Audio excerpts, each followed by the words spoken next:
All right, well, just when you thought this story might go away, here we go again. Yeah, called a sale stalemate for controversial LA Clippers owner Donald Sterling, the now banned team owner. He said in a one-page statement, no, he's not about to give up his basketball team without a knockdown, drag-out fight. The guy's a former litigator. I guess we shouldn't be completely surprised by this. Joining us now to talk about it is sports attorney Exavier Pope.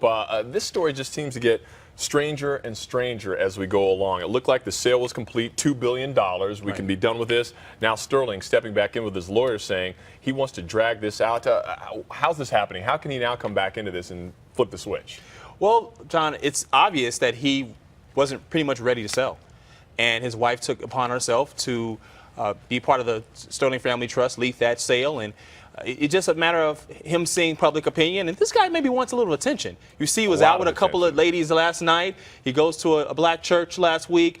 I think this part of this is bruised ego, part wanting to save his team pretty much at this point.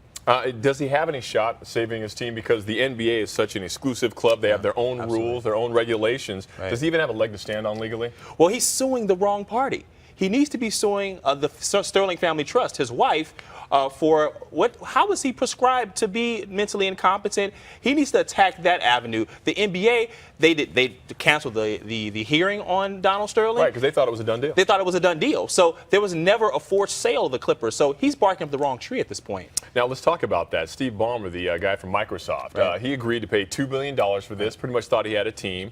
What's his next step? What does he do now? Steve Ballmer, he's had numerous unsuccessful attempts at an NBA franchise. He wants the Clippers, and he will just continue to proceed. He may add a couple of ownership pieces, according to Adam Silver, the commissioner of the National Basketball Association. So he's going full steam ahead.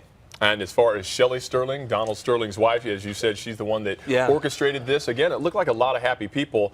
Where does she stand on this? Because she wants to move forward. Her husband's pushing back. What does she do? Well, you have Shelley Sterling. She's part of this Sterling Family Trust. She signed indemnifying the league with Donald Sterling as well as herself. So right now she's pretty much in a sit, wait, and hold position.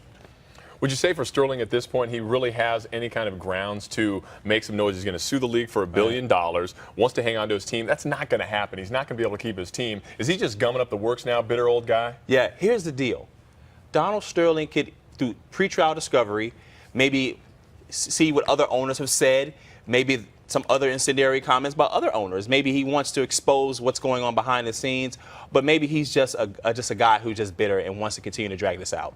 I guess when he had the team earlier, when it was in San Diego, back in the day, he bought it for $12.5 million. He wanted to move it to L.A. The team told him, no, he cannot do that. He said, he basically, flipped his nose at everybody, moved it up and said, sue me, and the league didn't. So maybe this guy thinks he can flex on the NBA. Maybe he can. We saw some of the collective bargaining agreement, as far as the NBA bylaws and constitutions. There's some gray areas there, but this doesn't apply to Donald Sterling.